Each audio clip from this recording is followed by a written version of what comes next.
तो दोस्तों नमस्कार, मैं हरिवंश चौहान आप लोगों के बीच में फिर एक वीडियो लेकर आया हूं जो काफ़ी लंबी वीडियो है। अगर जिसको जल्दबाजी होगी तो कृपया न देखेगा, क्योंकि ये कम से कम 30-35 मिनट की वीडियो है और एक सुविचारक आचार्य प्रशांत जी की एक वीडियो है जो काफ़ी लंबी है बाबा साहब के विषय में। तो आप लोग को अगर समय हो तो ज़रूर सुनिएगा और रील देखने का मन करे तो, क्योंकि वो लंबी वीडियो है, इसमें मनोरंजन भी नहीं है। तो मुझे लगता है कि अगर ज्ञान पाना हो और किसी के विषय में जानना हो तो इस वीडियो को ज़रूर देखिएगा। अगर अच्छी लगे तो लाइक कर दीजिएगा, सब्सक्राइब कर दीजिएगा।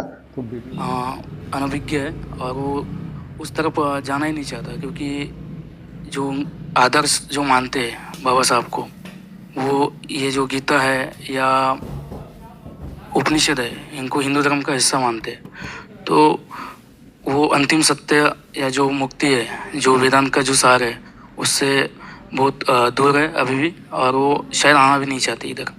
तो इसको कैसे उनको लाया जाए? देखो, कोई दवा ऐसी नहीं होती जिसके साइड इफेक्ट ना हो, और दवा तो देनी पड़ती है, नहीं तो मरीज को बचाना मुश्किल हो जाएगा।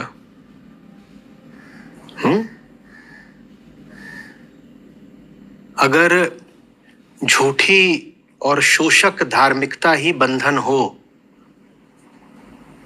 तो कैसे न कहा जाए देश की जो कम से कम 20% आबादी है, मैं कम से कम कह रहा हूं, और बढ़ाओगे अगर तो 50% से आगे, कैसे न कहा जाए उनको कि इस शोषक धार्मिकता का त्याग कर दो?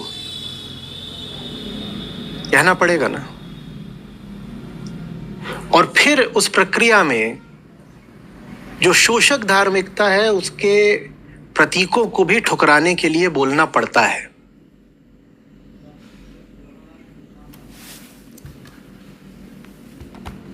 बाबा साहब कह रहे हैं तुम ये सब पकड़े रहोगे तो तुम्हारा शोषण भी चलता रहेगा, ये सब पकड़े रहोगे तो तुम्हारा शोषण भी चलता रहेगा। लेकिन बात आपकी बिल्कुल ठीक है कि जितने भी पौराणिक प्रतीक थे या फिर जो शोषण के प्रतीक थे, उनको छोड़ने के साथ साथ जो दर्शन है उसको भी बहुत लोगों ने छोड़ दिया। वो गलत हो गया, वो कोलेटरल डैमेज हो गई है। उसी को मैं बार बार कहता हूं ना, throwing the baby out with the bath water. आप ये शुभ चिंतक थे सब, धार्मिक सुधारक, समाज सुधारक। उन्होंने आपसे वो हिस्से त्यागने के लिए कहा था जो धार्मिकता के सड़े हुए अंश हैं।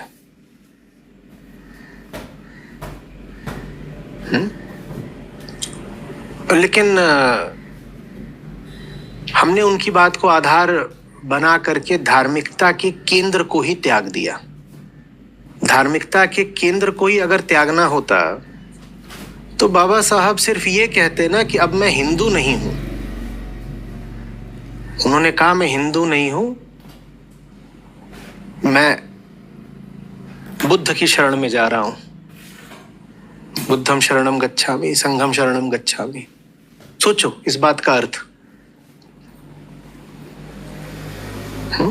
वो ये भी तो कह सकते थे कि मैं अनीश्वरवादी हो गया, मैं नास्तिक हो गया, मैं किसी धर्म को नहीं मानता।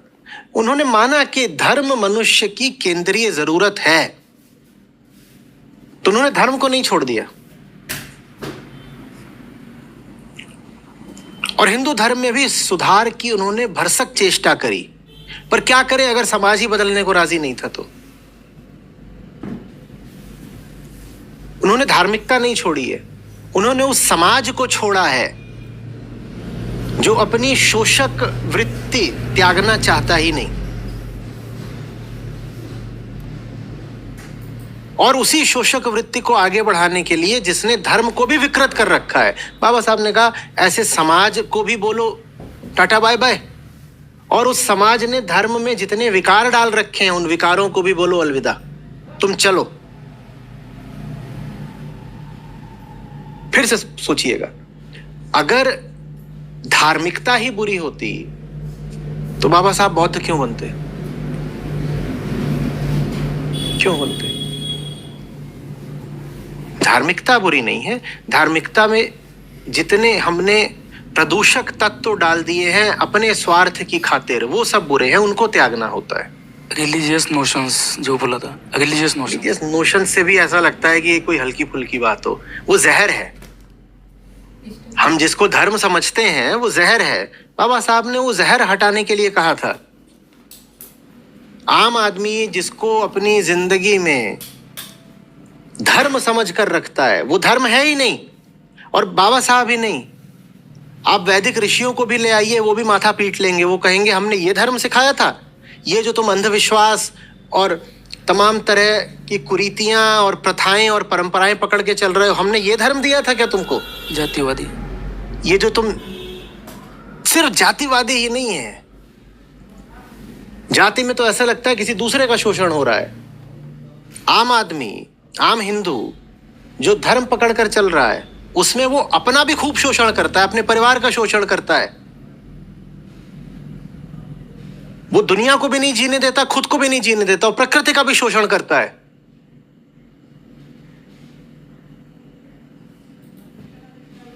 वो ऐसा नहीं है कि उसकी जो बात है वो सिर्फ कुछ जातियों के विरुद्ध है, उसकी जो बात है वो ऋषियों के भी विरुद्ध है। देखो, हम दो बातों को कभी समझ नहीं पाते एक जैसा, अलग अलग देख नहीं पाते। हमको लगता है कि एक होता है समाज, एक होता है समाज, और एक होता है वो आध्यात्मिक आदमी जो इस समाज से अलग हट करके समाज को सुधारना चाहता है। ये अच्छे से समझो बात को।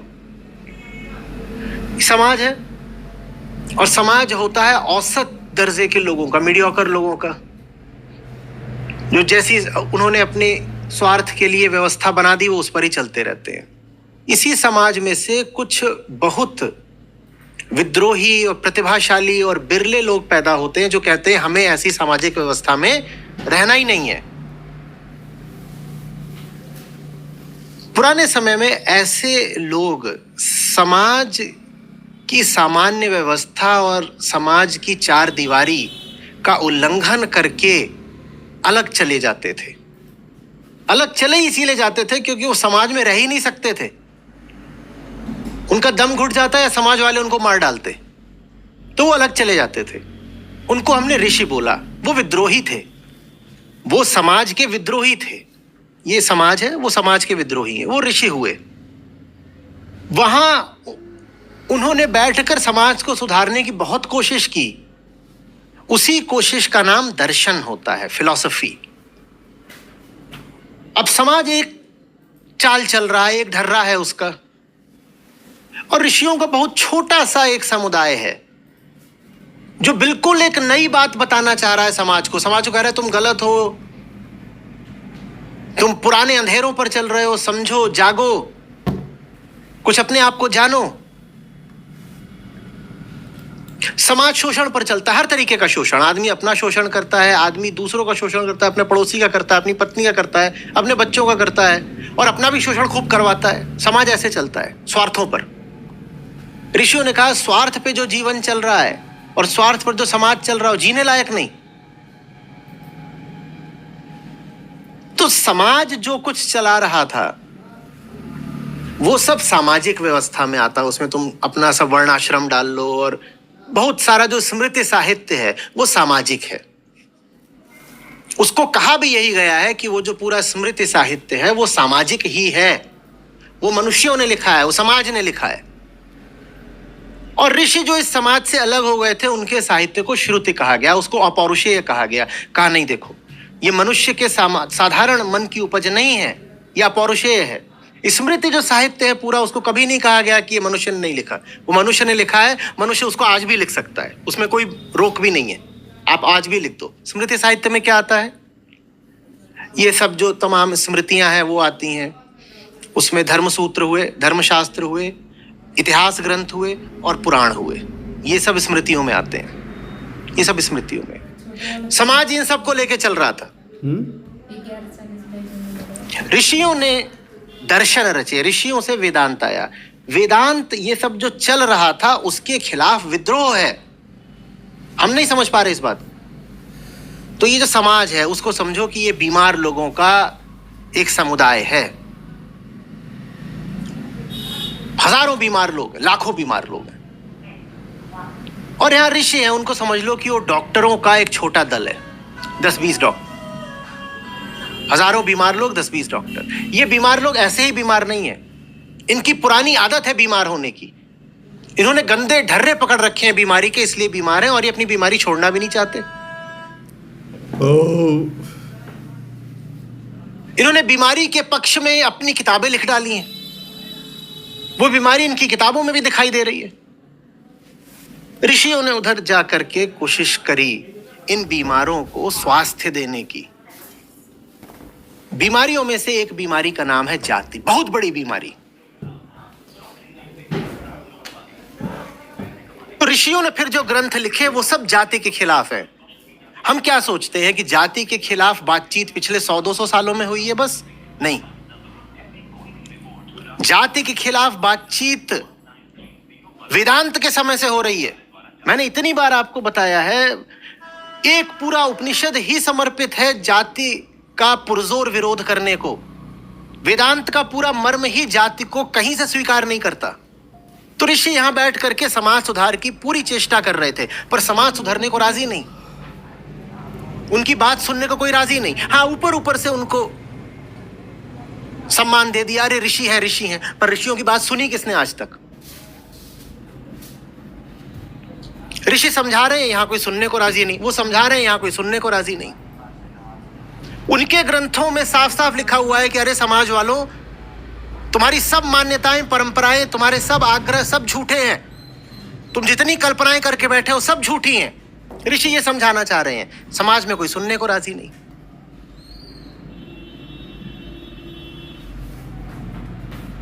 पर आज स्थिति ये बन गई है कि हम समझते ही नहीं कि समाज मरीज था, ऋषि डॉक्टर थे जो इस मरीज की आदत को सुधारना चाहते थे।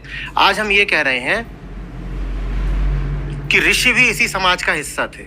आज हम ये कह रहे हैं कि ऋषियों ने बीमारी फैला दी। बिना ये देखे कि ऋषियों का प्रिस्क्रिप्शन क्या था। देख तो लो कि वो बोल क्या रहे थे। वहां उन्होंने कहां जाति की बात करी है, बल्कि उन्होंने तो जाति को पकड़ पकड़ के दौड़ाया है कि तुम्हारी सबसे बड़ी मूर्खता जाति है। ये ऋषियों ने कहा है। ऋषि क्या करें, उनके पास तोप गोला बंदूक तो है नहीं। वो कैसे सुधारे समाज को? वो तो बस बोल सकते थे। उन्होंने बोला, उनकी बात कोई सुने ना तो वो क्या करें बेचारे। और आज तुर्रा ये है कि हम जातिवाद का इल्जाम ऋषियों के ऊपर डाल देते हैं। ऋषि माने जो दार्शनिक ऋषि थे। हम कहते हैं इन्होंने डाला। ये लगभग वैसी सी बात है कि एकदम ही घटिया किस्म के स्टूडेंट्स हों, जैसे हमारा समाज है पूरा, और टीचर उनको समझाने आए और टीचर उनको बहुत अच्छी किताब दे जो टीचर ने खुद लिखी है। बहुत बढ़िया किताब है, वो आप पढ़ लो तो पास हो जाओगे। लेकिन स्टूडेंट्स कोई कॉमिक बुक में मस्त है, कोई मनोरंजन की किताबों में मस्त है, कोई उड़ते घोड़ों की कल्पना वाली कॉमिक्स पकड़ करके बैठ गया है, कोई कुछ पढ़ रहा है, सबकी अपनी अपनी किताबें हैं। और टीचर कह रहा है मैं जो किताब दे रहा हूं ये पढ़ लो, ये उपनिषद है, इसको पढ़ लो। पर वो जितने स्टूडेंट बैठे हैं उन पे सब पे लफंगाई चढ़ी हुई है। वो सब अपनी अपनी मनोरंजक किताबें लेके बैठे हैं। टीचर की किताब कभी किसी ने पढ़ी नहीं। अब समय बीतता गया, सारे स्टूडेंट फेल हो गए बिल्कुल। अब जब ये फेल हो गए तो टीचर को पीट रहे हैं, कह रहे टीचर तू था, तूने हमें पास क्यों नहीं कराया? वो कैसे पास कराए? वो जो किताब दे रहा था तुमने पढ़ी कभी?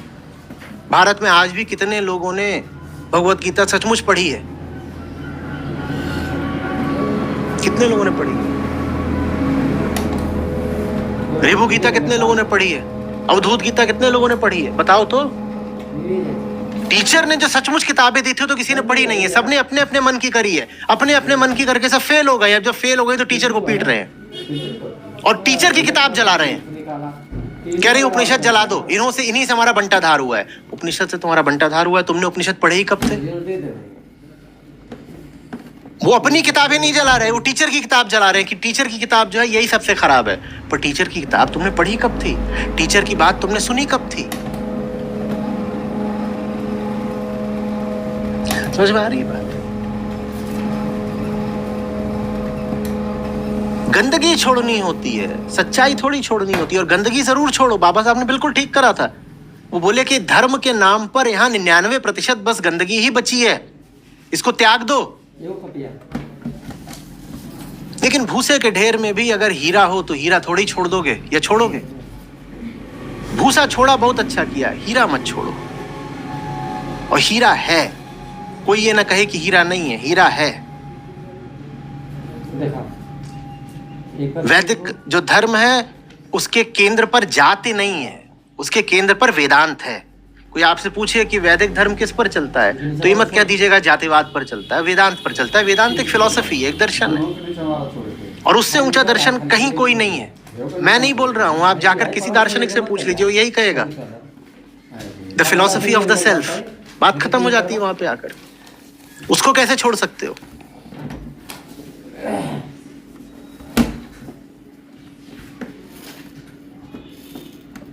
बात आ रही है समझ में? दोनों काम करने होते हैं। जहां गंदगी हो उसको बेशक त्याग दो, बेखटके एकदम छोड़ो। जिंदगी छोटी सी है, गंदगी कब तक ढोते रहोगे? छोड़ दो। लेकिन जहां हीरा है उसकी कदर भी करो। दोनों काम करने होते हैं।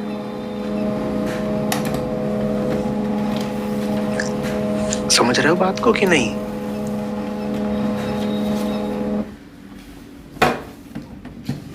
बड़ा नहीं तो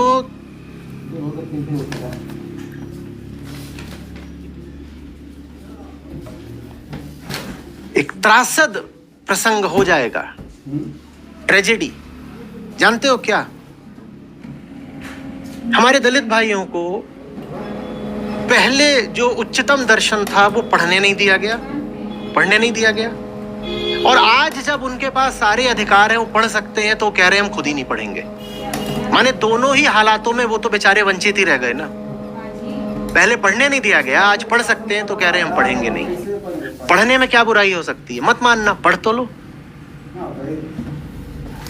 पढ़ तो लो।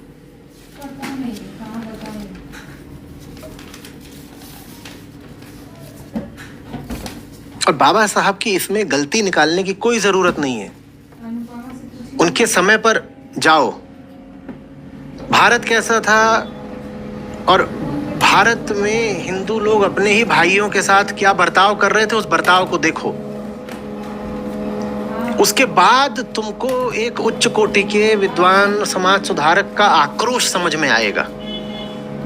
मृत्यु के 3 महीने पहले तक वो प्रयास कर रहे थे कि सुधर जाए, सुधर जाए, ये धर्म सुधर जाए, सुधर जाए, सुधर जाए। नहीं हुए लोग राजी सुधरने को। जब उन्होंने अंत सन्निकट देखा तो बोले आओ, तुम्हें मैं अपने सब जो उनके दलित अनुयायी थे उनको, तुमको सबको मैं अगर इसी हालत में छोड़कर चला गया तो ये जो वर्ण व्यवस्था है तुम्हारा शोषण करती ही रहेगी। त्याग दो, वर्ण व्यवस्था को बिल्कुल त्याग दो। वर्ण व्यवस्था कौन सा वेदांत सम्मत है? वर्ण व्यवस्था ही नहीं, पूरा जो वर्णाश्रम व्यवस्था है वो वेदांत सम्मत नहीं है बिल्कुल। वेदांत कहता है तुम देह ही नहीं हो। जब तुम देह ही नहीं हो तो कौन सी उम्र तुम्हारी? बिना उम्र के आश्रम नहीं चल सकता। और जब तुम देह ही नहीं हो तो कौन सा वर्ण तुम्हारा? बिना देह के वर्ण नहीं चल सकता। बात खत्म, दोनों समाप्त। वेदांत तुमको चेतना मात्र की तरह देखता है जिसका लक्ष्य है अपना ही विगलन, अपनी ही समाप्ति, मुक्ति, शून्यता। यहां पर वेदांत और बौद्ध दर्शन बिल्कुल एक हो जाते हैं। मिट जाओ, मुक्त हो जाओ, कुछ ना बचे, खाली हो जाओ।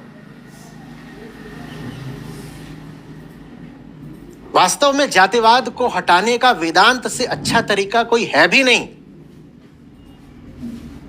वैदिक धर्म है ना हमारा, तो वेदांत हमारा दर्शन है।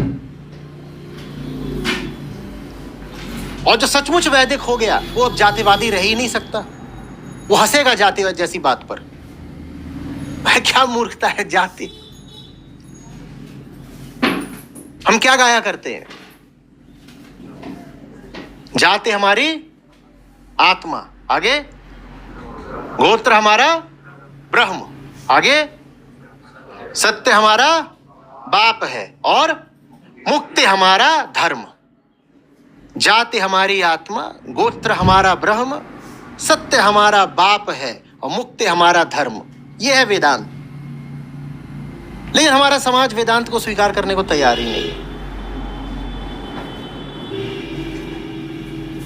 आज भी हिंदू लोग अपने धर्म में न जाने कौन कौन सी बातें पकड़कर बैठे हुए हैं। नतीजा यही होगा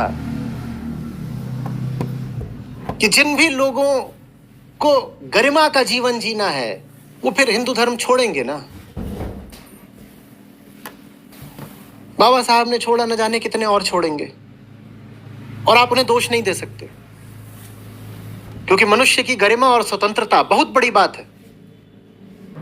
कैसे रह ले हैं वो ऐसे लोगों के साथ जो उन्हें बराबर का ही नहीं मानते, जो उन्हें हीन और नीच मानते हैं, उनके साथ कैसे रहा जा सकता है?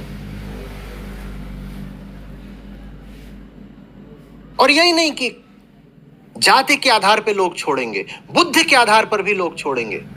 जिस किसी की बुद्धि, मेधा, विचारणा, प्रज्ञा थोड़ी सशक्त होने लगेगी, वो कहेगा मैं ऐसे धर्म में नहीं रह सकता जिसमें इतने अंधविश्वास, इतनी कुरीतियां हैं।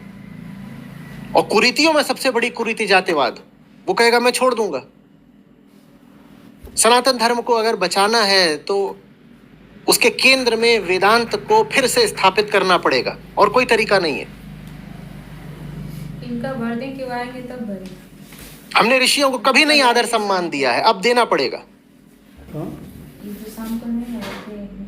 और हमें हर उलझुल किताब को ग्रंथ या शास्त्र बोलना बंद करना पड़ेगा। धर्म होता है मुक्ति के लिए। धर्म का एकमात्र उद्देश्य मुक्ति है। किसकी मुक्ति? अहंकार की। तो सिर्फ वही किताब शास्त्र कहलाने योग्य है जो अहम की मुक्ति की बात करती हो। जो इधर उधर की 50 कहानियों की बात करती हो, हमें उस किताब को शास्त्र मानने से ही इनकार करना पड़ेगा। धर्म का क्षेत्र हमारे मनोरंजन के लिए नहीं है, धर्म का क्षेत्र हमारी मुक्ति के लिए है। जिस किताब से मुक्ति में सहायता मिलती हो उसको मानेंगे, बाकी सब तो पुराने संग्रहालयों में अपना स्थान पाएं।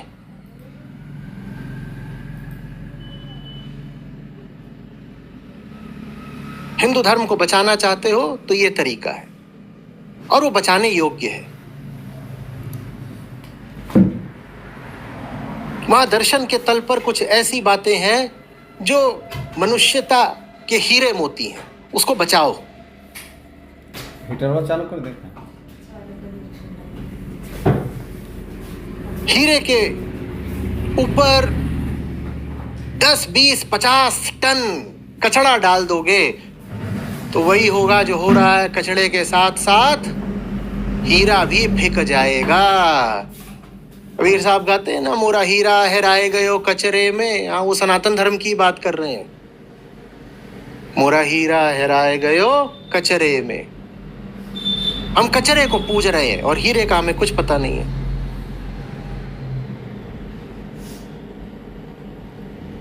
और हीरे की बात करने आओ तो ये जितने कचरावादी हैं ये सब बड़े कुपित हो जाते हैं। कह ही रहा था, दिन रात मुझे धमकियां आती हैं, तो हमारा कचरा क्यों हटा रहे हो? मैं तुम्हारा कचरा तो हटा रहा हूं, तुम्हें दिखा? तुम्हें ये नहीं दिख रहा कि मैं तुम तक हीरा भी ला रहा हूं? उस हीरे की तुम्हें कोई कदर नहीं है। और जब तक ये सब कचरा नहीं हटाओगे ना, तब तक कुछ फिर बोल रहा हूं, ऐसा नहीं कि बस दलितों के ऊपर ही अन्याय होता रहेगा। बाबा साहब अम्बेडकर का रिश्ता सिर्फ किसी खास समुदाय से जोड़कर नहीं देखा जाना चाहिए। 50% तो महिलाएं ही हैं भारत में। विमेन्स इमेंसिपेशन के क्षेत्र में भी उनका नाम बहुत आगे रखा जाना चाहिए, क्योंकि शोषण जब होता है ना बेटा तो सबका होता है। एक आदमी जब भीतर से शोषक हो जाता है ना, किसी को नहीं छोड़ता। प्रकृति, पर्यावरण, स्त्री, पुरुष, बच्चा, बूढ़ा, उसको सबको बस भोगना है, सबसे अपना स्वार्थ निकालना है। इसी तरीके से फिर जब कोई आता है शोषण के खिलाफ विद्रोह करने, तो वो किसी एक को नहीं बचाता, वो सबको बचाता है। ये कहना गलत होगा कि बाबा साहब ने सिर्फ दलितों को बचाया, उन्होंने पूरे हिंदुस्तान को बचाया है। जैसे शोषण करने वाला सबका शोषण करेगा, वैसे ही जो बचाने आएगा वो फिर बचाता भी सबको ही है।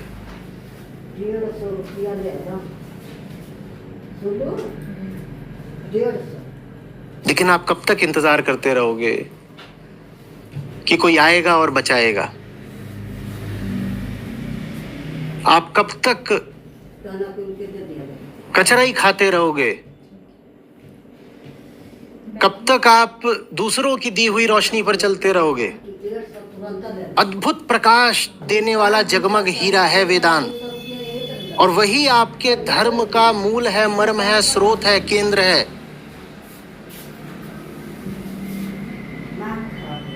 और सरल से सरल है, अति संक्षिप्त है उपनिषद। 24 घंटा बाद हुई, फिर पहले हुई। तो लाइएगा।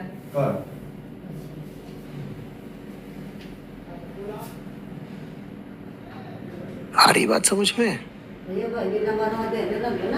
आपके प्रश्न से ऐसा लग रहा था जैसे आप कह रहे हो कि हमारे दलित बंधु अब वेदांत नहीं पढ़ते। अच्छा बता दो कि जो दलित नहीं है वो कितना पढ़ते हैं?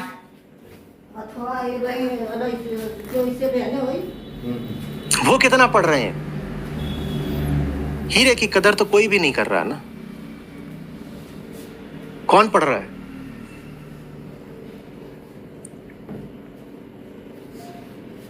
धर्म क्या है? हमारे देखे बस स्वार्थ और मनोरंजन का अड्डा। कामना पूर्ति के लिए हम जाते हैं धर्म की ओर।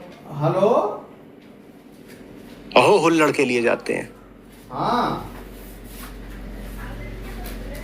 सर, जिस तरह से आजकल मैंने भी देखा है बहुत ज्यादा कि बहुत सारे लोगों के मन में, दलितों के मन में भी ये बात आ जाती है कि हमें वेदांत वगैरह इन सबसे कोई मतलब नहीं रखना, क्योंकि कहीं ना कहीं शोषण के तत्व यहाँ पे भी होंगे।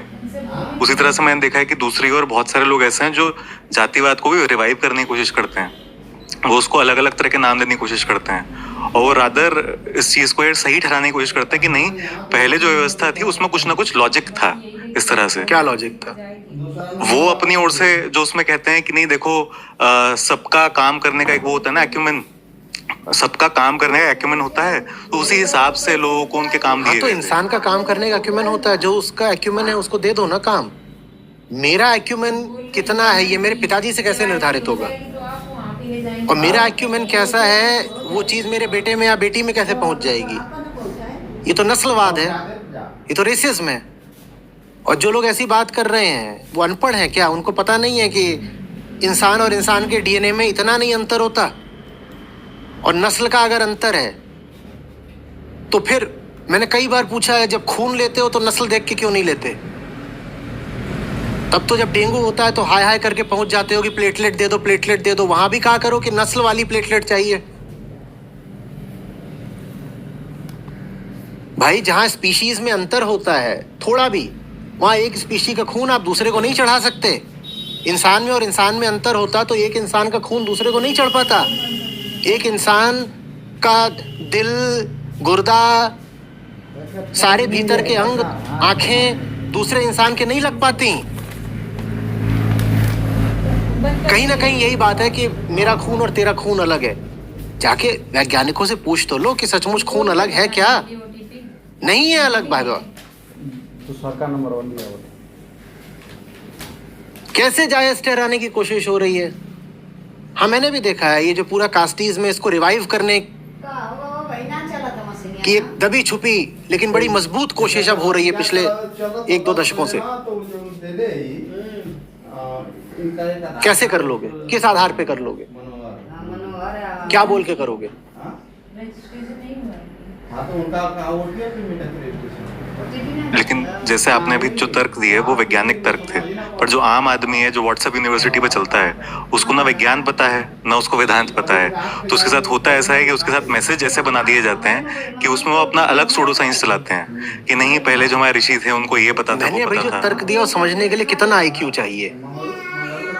आपको खून चढ़ा होगा, आपको नहीं चढ़ा होगा तो आपके आसपास किसी को चढ़ा होगा। खून जात देख के चढ़वाया था क्या? तो खून और खून में अंतर कहाँ है बता दो ना। और एक बात और बता दूं, चालाक सभी हैं। आज के समाज में जो आम व्यवहार रहता है इसमें कौन किसकी जात पूछता है ये बताओ। आप रेस्टोरेंट में बैठे हो, आपको जो वेटर खाना सर्व कर रहा है आप उसकी जात पूछते हो क्या? हाँ मसाले, हाँ बढ़िया अच्छा है सब है, हाँ ये डाल दो वो डाल दो, इनको ये सर्व करो। Baby do you like the music, वहां भी पूछा करो ना baby do you like the जात। तब तो वहां कहते हो कि अच्छा है, एम्बियंस बहुत अच्छी है, खुशबू बहुत अच्छी है, खाना बहुत अच्छा है। जाके पूछो ना शेफ की जात क्या है, जाओ पूछो। तो जहां अपना रोजमर्रा का व्यवहार है और सुविधा है और स्वार्थ है वहां कोई नहीं जात पूछ रहा। डॉक्टर की भी जात पूछते हो क्या? पूछते हो? हाय हाय करके भागोगे, और जब मर रहे होते हो तब तो एकदम ही नहीं जात पूछते क्योंकि तुम बेहोश होते हो। अभी कोई आकर के ठोक दे गाड़ी वगैरह से, लोग तुमको उठा के ले जाएंगे। अब वहां इमरजेंसी में कौन सा डॉक्टर तैनात है, जात पूछोगे क्या? और लेकिन जान तुम्हारी वही बचाएगा। तो जात पूछना तो वैसे भी बहुत कम हो गया है। ट्रेन में, फ्लाइट में आपके बगल में कौन बैठा है जात पूछते हो? एयर होस्टेस की जात किसने पूछी आज तक बताओ भाई? ये पूछी है? और ये भी नहीं करते कि जात नहीं पता तो अरे अनटचेबिलिटी है भाई, छूंगा नहीं, ये नहीं करूं। एक चीज में है जहां पर आकर के जाति अटक जाती है, वो है वैवाहिक संबंध में। नहीं तो जाति तो वैसे भी आधुनिक समाज में पीछे को हटी रही है। और मन जैसे जैसे और उदार होता जाएगा, लोगों की जिंदगी से जैसे जैसे बोझ और बंधन कम होते जाएंगे, वैसे वैसे वैवाहिक व्यवस्था में भी जाति का स्थान कम होता जाएगा। जो लोग कोशिश कर रहे हैं कि ये सब वापस लेकर के आए, मुझे खेद है कि उन्हें सूचित करना पड़ेगा, साहब आप सफल नहीं हो सकते। ऐसा नहीं कि आपको अध्यात्म ही हराएगा, आपको विज्ञान हराएगा और आपको आधुनिकता हराएगी। आप जो करना चाहते हो वो आज से 200 साल पहले शायद संभव रहा हो, आज संभव नहीं है। कोशिश करनी है तो आप करके देख लो।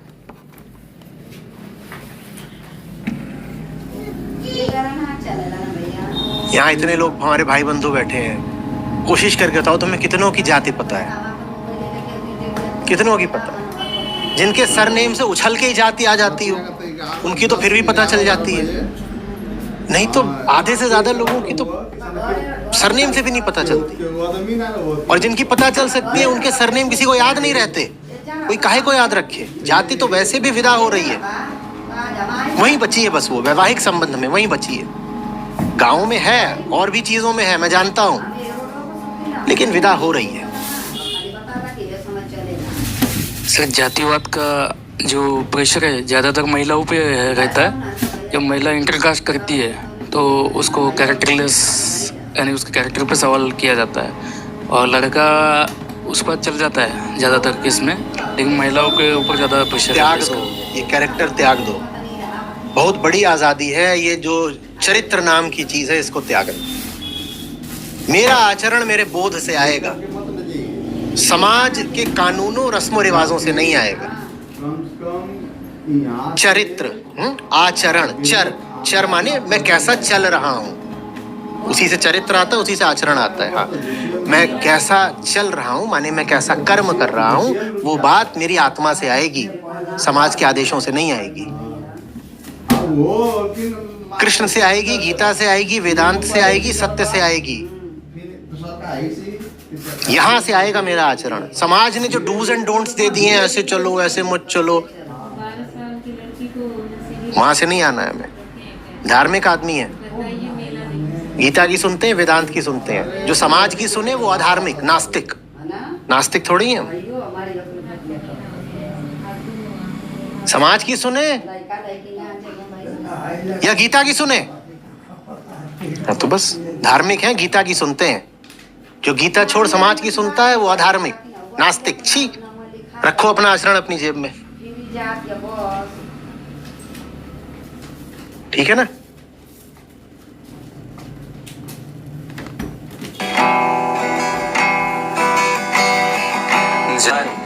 जाति न पूछो साधु की, पूछ लीजिए ज्ञान। मोल करो तलवार का, पड़ी रहन दो म्यान रे साधो, पड़ी रहन दो म्यान। कबीरा कुआं एक है, पानी भरे अनेक।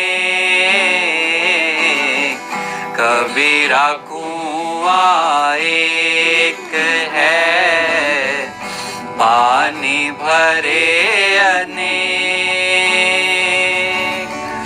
बर्तन में ही भेद है, पानी सब में एक रे साधो, पानी सब में एक बूंद एक मल मूत्र, एक चाम एक गोदाम।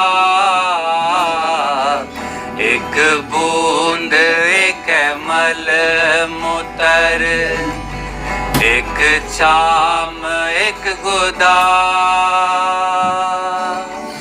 एक ज्योति से सब उत्पन्ना, कौन बामन कौन शूद्र साधो, कौन बामन कौन शूद्र।